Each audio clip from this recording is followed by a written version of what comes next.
Here's Rodney Orr and Gary Harris keeping you informed on everything Alabama. Tighter Insider TV, brought to you by Tuscaloosa Tourism and Sports. For the next 3 to 4 years, I'll be taking my talents too.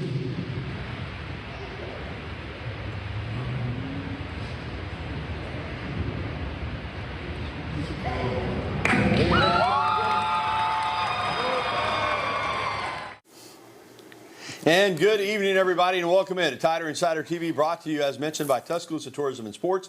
Visit Tuscaloosa. I'm Gary Harris. He's Rodney Orr from TighterInsider.com. The Crimson Tide football program staying hot on the recruiting trail as the streak continued with an Ohio high school star picking Bama over the Buckeyes. Last Wednesday, Bama scored a commitment from four-star outside linebacker Justin Hill of Winton Woods High School in the Cincinnati, Ohio area. The 6'3", 220-pound Hill chose the Tide over Ohio State, Oregon, and USC, where his other finalists and then a host of programs had made offers. Hill's commitment continues Alabama's summer recruiting streak, known as the Cold Summer, in which the Tide has added four-star linebacker Dawson Merritt, five-star cornerback Dejon Lee, and four-star tight end Caleb Edwards. The addition of Hill certainly pushes Bama closer to the nation's #1 ranked recruiting class. And Rodney, this is a guy that he is what you're looking for in the modern outside linebacker. He can rush off the edge, but he also has the ability to play against the run and can drop back in coverage too. Yeah, can do it all. Makes a lot of plays. You see him there making sacks, creating fumbles, turnovers, all of those types of things. Gary's a really smart, intelligent kid too. He has the ability, if you wanted to move him inside, he could play that Mike linebacker spot for you. That's just kind of the versatility that he has. And, you know, we talked about him last week on the show, last Tuesday night with his announcement coming up, and you and I both kind of agreed. Look, you know, we knew it was close. We knew that it could go either way, but we felt because Ohio State was kind of the home school that he would probably or possibly end up there. That might be the favorite, but it didn't go that way. That kind of shows you how well Courtney Morgan, Kalen DeBoer, and this staff are recruiting. When did you have an inkling? I know even last week on the show, you indicated that Alabama might be more of a player in this recruitment than some had said, because I thought at the time they was going to Ohio State for sure. But wound up going to Alabama. You seem to have a feeling that it might be where the tide was turning, pardon the pun. Well, look, I thought there was a chance, but at the same time, I kind of leaned towards you a little bit too, Gary. I thought Ohio State, being the home state school, when it came down to it, it was going to be really difficult for him to turn them down. But I thought within the last 12 to 24 hours, it looked really, really good for Alabama. So, again, it's a great pickup, and this class continues to be put together in a way that is going to challenge for #1. Yeah, it sure could. 12 commits in the class in the month of June. More could be coming in July. We're going to get to a player that won't be here this fall in a moment. But right now, let's look ahead to what could be coming up for Alabama on the recruiting trail. And let's start with this weekend with the wide receiver, Derek Meadows. Look, I like Derek Meadows out of Las Vegas, Nevada, out of Bishop Gorman High School, one of the top programs in the country. Look at him, Gary, 6'6", a close to 6'6", 200 pounds. He's got rated a 5-star player. Most every recruiting service has him right now as a 5-star rated player. So tremendous player. It's Alabama, LSU, Notre Dame, Michigan, Georgia. Those are the top schools. But we've talked about him before on the show. We thought it was going to come down to Alabama and Notre Dame. Now it looks like it's Alabama and LSU. Again, he announces on Saturday. We'll let this one play out. Yeah, and indeed. And on the 4th of July, you had what has become a very popular segment on Tighter Insider, your Firecracker Five. Right. Guys that Alabama is in heavy contention with, that you feel like Alabama probably leads on and is the favorite to gain commitments from. Let's start with Caleb Cunningham. Yeah, well, let's step one step back. Meadows was in that, by the way. Yeah, by the way. Yeah, he was in that. Caleb Cunningham, again, one of the top receivers in the country from the state of Mississippi over in Ackerman. God, look at that. I mean, this guy's extraordinarily gifted. There's no doubt about that. And schools all over the country. But, look, I think he may make his decision relatively soon. I like where Alabama stands right now. But I say this, again, it's a long process. We've talked about the Mississippi kids, Gary. You know how it works over there. Ole Miss, Mississippi State, still going to be dangerous down the stretch. All right, A.K. Deer, the running back from Quitman, Mississippi. Alabama's in the catbird seat right now, no doubt about it. But as you've said, you expect Ole Miss. They're not going to lay down here. They're not going to go down without a fight on this one. Yeah, absolutely. Decommitted, about 2 weeks ago. Been kind of waiting for him to pull the trigger for Alabama. I think that's going to happen. I think he's one of the premier running backs in the country. There's no doubt about that. He's really electric, great speed, everything you look for, Gary. Again, I think it's Alabama, but like you said, long process. Yeah, that Firecracker Five. I want to mention this too, not to brag on you, but you've had a pretty good success rate with that. Yeah, we have over the last 10 years. We've probably hit 95%. Yeah, and of course the last one, the big offensive tackle from Denton, Texas. Yeah. Ty Haywood, five-star player, there's no doubt. I mean, this guy would be a huge pickup. Again, he's at a position, Gary, where they're really difficult to find a guy with his size and his athleticism, his ability. Alabama, Florida State's pushing a little bit there. Oklahoma's been in there. Texas A&M still in there. One more, Floyd Bacard, you know, the defensive lineman out of Miami, who originally was playing in Mobile after coming from Canada. So he has some connections to say. I think he's vastly underrated. He's rated a 3-star player. You and I have talked about him quite a bit. I think he's a lot better than that. Alabama, Miami, and maybe Oklahoma right now. All right, the Firecracker Five. And if it goes Alabama's way, that could be a big step toward that #1 ranked recruiting class. All right, there is some negative news for the 2024 class, and that's Steve Mbomoa, the defensive lineman out of Canada, who reclassified to be eligible for 2024. He could still be playing another year of high school football. So you assume that everything was in place for him to join the team in 2024. Not so fast. There's a catch with maybe an English class. So he is going to start his career at Southwest Community College over in Summit, Mississippi, instead of Alabama. What happened there? Well, as an international student coming from Canada, he has to complete an English placement course and apparently or a test, and he has not done that in terms of satisfying what he needed to do.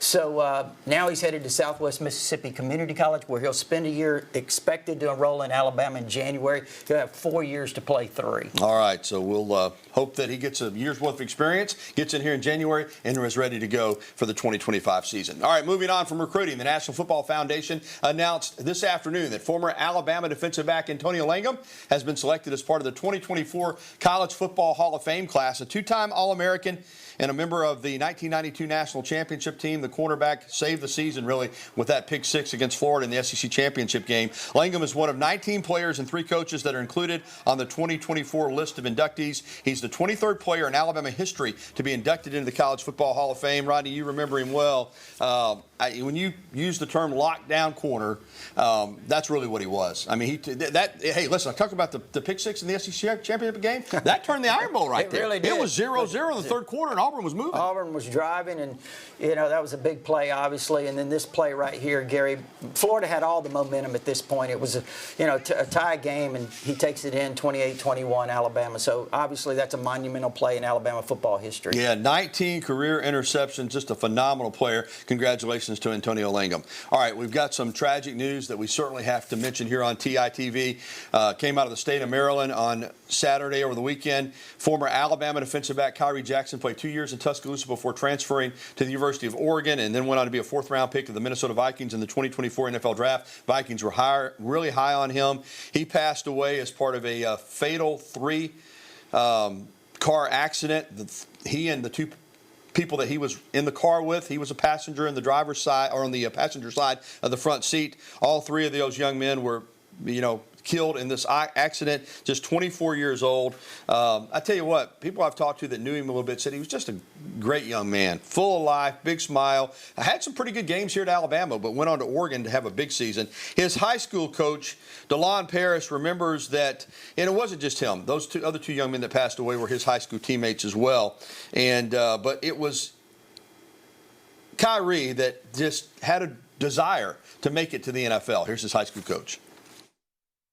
You couldn't tell him anything. He knew, hey, coach, I'm going to play in the NFL. It's plan A or nothing for him. And he drove that cart all the way to, getting drafted this past season.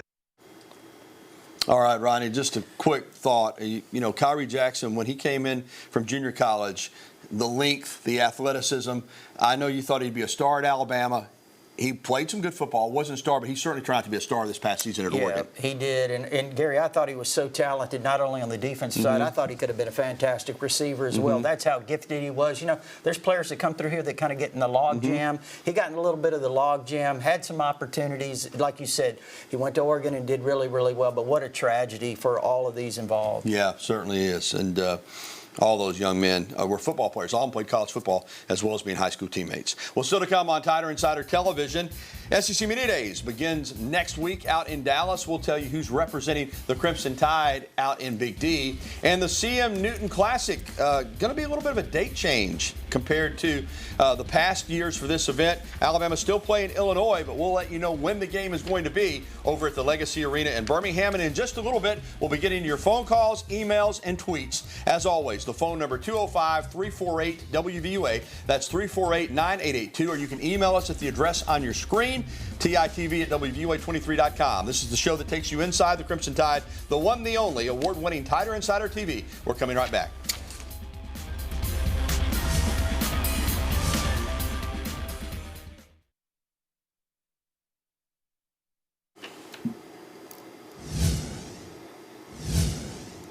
Well, the annual CM Newton Classic will return next season, but earlier than has been the case the last several years. Alabama will face Illinois at Legacy Arena in Birmingham, but it'll be on Wednesday, November 20.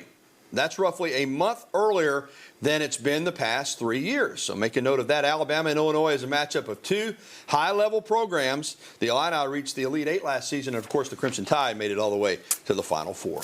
Well, welcome back to TITV, brought to you by Tuscaloosa Tourism and Sports. Visit Tuscaloosa alongside Rodney Orr. I'm Gary Harris. With the departure of Austin Clonch, who took the head job at UTSA at the end of the season, Alabama basketball has been down an assistant coach. Well, after some searching, that search has reportedly come to an end. It was reported last week by ESPN's Adrian Wojnarowski that Nate Oats is hiring Brian Adams from the Detroit Pistons to fill that final coaching vacancy. Adams joined the Pistons midway through the 2023-2024 season, but he has a long history as an NBA assistant. He spent 9 years in the Philadelphia 76ers and Los Angeles Clippers organizations, following NBA champion head coach Doc Rivers. Adams also spent 2 seasons as the Clippers G League head coach from 2018 to 2020. The hire makes sense. Nate Oats has a history of hiring from the NBA and is known for running an NBA system in Tuscaloosa. An amazing stat, Rodney. We talked so much about Nick Saban and all the coaches that went on to be head coaches.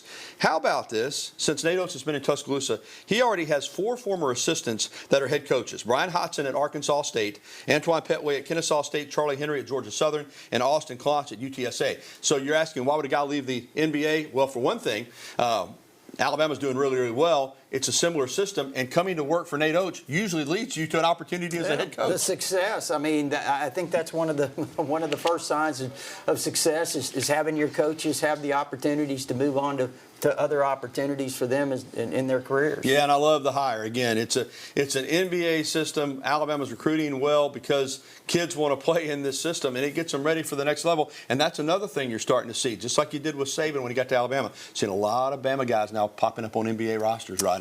Yeah, you are. And you mentioned the NBA system, Gary. Yeah. I think that really helped them in this recruiting class and in the transfer portal. Yeah, there's no doubt about it. All right, let's get to Coach Talk. Last week at the Reese's Senior Bowl golf tournament down in Mobile, defensive coordinator Kane Wommack played in the tournament. Of course, he's the former head coach at South Alabama, so that's his old stomping ground. And he talked about junior linebacker Deontae Lawson, who is from Mobile, referring to Lawson as a football nerd. He means that as a compliment because it just means that he's all about football. And he spoke about Lawson's increased role with the Alabama defense this coming season. We now have the green dot where we talk to the guy with the mic on the field, just like the NFL does, and he'll be that for us this season. And so he's just such a tremendous leader. He's a great football mind, and you think about what he's going to mean to our defense moving forward this season. I'm so glad that he was here, during this transition of changing defensive personnel. Well, the SEC Media Days event is next week at the Dallas Omni Hotel. No coincidence, I think, that Texas and OU are coming into the conference, so they have it in Dallas this year. Alabama's contingent will be head coach, of course, Kalen DeBoer. He'll be joined by quarterback Jalen Milroe, defensive back Malachi Moore, and offensive lineman Tyler Booker. Alabama will take its turn with the media on Wednesday, and first time Dallas, of course, has hosted the SEC Media Days. You got to love having these three guys. They're great football players. They're great young men, great representatives of the University of Alabama. Three key guys for this upcoming season. Rodney, the SEC Media Days will be televised beginning on Monday morning on the SEC Network. And, of course, we are going to have our crew out there with Stu McCann, Alex Booth, and J.D. Zaza. So we're going to have coverage next week, Rodney, as well. But SEC Media Days, let me ask you, obviously Alabama, we're going to be focused on that. But I guess you got to be excited about having Texas and OU and what that is going to be like next week out there in Dallas. It's going to be crazy. Yeah, I'm really looking forward to seeing. We know what it was like, the atmosphere in Hoover for all those years, and I'm really excited to see what the response is in Dallas, because I think, Gary, that Texas and Oklahoma, I mean, obviously, they've got a lot of tradition. They've been in great conferences in the past, but they're going to experience something I think they've never really experienced before with this SEC. All right, outside of us following Alabama and Coach DeBoer in his first season, the Texas and OU stories, any other team, whether it's Kirby Smart, Lane Kiffin, what maybe another story that you're really looking forward to, or a team out there in Dallas next week? No, I mean, again, I just think, Gary, just the overall, with the coaches getting together, just kind of seeing the differences with Nick Saban not being there. I mean, this is for 17 years. He's kind of been, the bell cow. Now he's not there. But still, you look at some of the new coaches in the league, certainly Kalen DeBoer. I think that that's going to create a lot of excitement among the fans to kind of see, to watch him in terms of stepping in for Nick Saban and what he's going to do and where this program's headed. All right, as I said, we'll have it covered next week. And, of course, Rodney and I will be here next Tuesday. We'll be back on Tuesday next week for Tider Insider TV. And we'll preview, of course, Alabama Day coming up on Wednesday. So that'll be big next week. All right, coming up, it's going to be time to get to your phone calls, emails, and tweets. There's the phone number again, 205-348-9882. Go ahead and give us a call, Tider Insider Nation. We want to hear from you. We can also take your emails there at the address on your screen. And we'll be back with viewer reaction next here on TITV.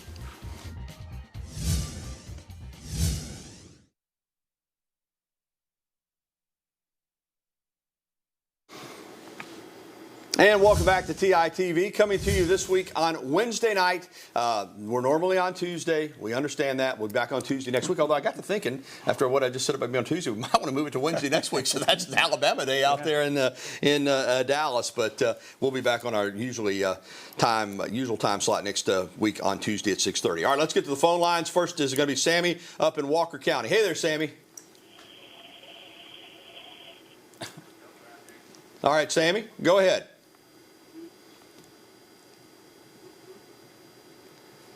All right.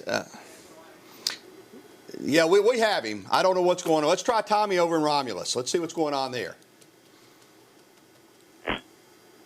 All right, I tell you what, guys. Ask them to give you the question on the phone and then pass the question along to me, as obviously we can't hear them.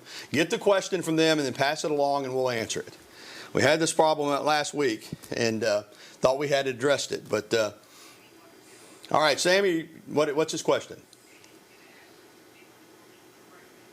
All right, Sammy wants to know if Kalen DeBoer is going to let freshmen talk. It's my understanding that he will. It's going to be, we've talked about it before, the media policies are going to be completely different in regards to what they've been in the past, and I'm expecting that freshmen are going to be available to the media. That's something I didn't know. Again, now, I'm not saying I know that 100%. Yeah. I'm just basing that on how it's gone so far. Right. Coach Saban did not allow freshmen to speak, and I know in the spring I don't recall any of the early enrollees speaking.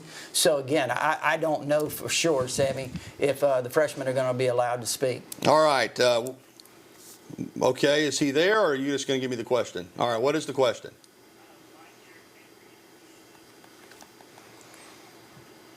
All right, why is Derrick Henry being underrated? I think it starts, Tommy, with his age. He's 30 years old. I think the fact that he's been in an I system as an I tailback his entire career. Now he's going to Baltimore, and they run the shotgun, although they may run some pistol to try to get him closer to the line of scrimmage. So I think there's a system change there. But I know in the ESPN top 10 running backs for 2024, which is done by Jeremy Fowler based on executives, coaches, and NFL staffers, that he was the 9th rated running back. I'm with you, Tommy. I can't name 8 better running backs in the NFL than Derrick Henry. That's just me. Yeah, you're right, Gary. But, it seems like throughout his career, I remember when he was coming out of high school, I know you're going to really remember this well. There was a lot of people say he's not a running back in college. He's not a running back on the college level. He's a linebacker, maybe grow into a defensive end, comes here to Alabama, runs for 2,219 yards, and wins the Heisman Trophy in 2015. So, again, I think for whatever reason, this isn't the first time that I think he's been kind of underrated. Okay. All right. We're going to get to the timeout here. We'll take more phone calls, get to our email question of the day. If you call in, you're just going to have to give them your question, and then we'll answer it the way we did because I can't hear you. But we will be back with more TITV. The phones are working. We just can't get them out here on the television, which is a problem, obviously. But 205-348-WVUA. That's 348-9882. We'll be back after this.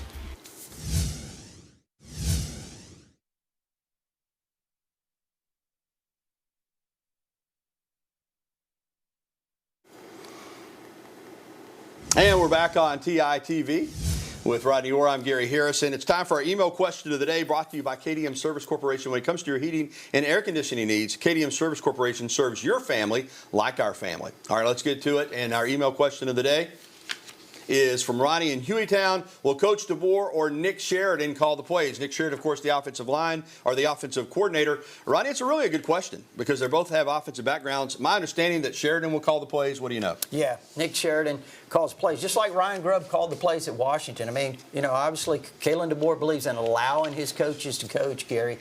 Nick Sheridan will be the play caller. All right, so there you go. You got it. Thanks for the email question of the day. Thanks for the phone calls. Appreciate you being patient with us. Hopefully we'll get this phone line situation straightened out by next week. We'll be back to wrap up TITV right after this here on WVUA 23.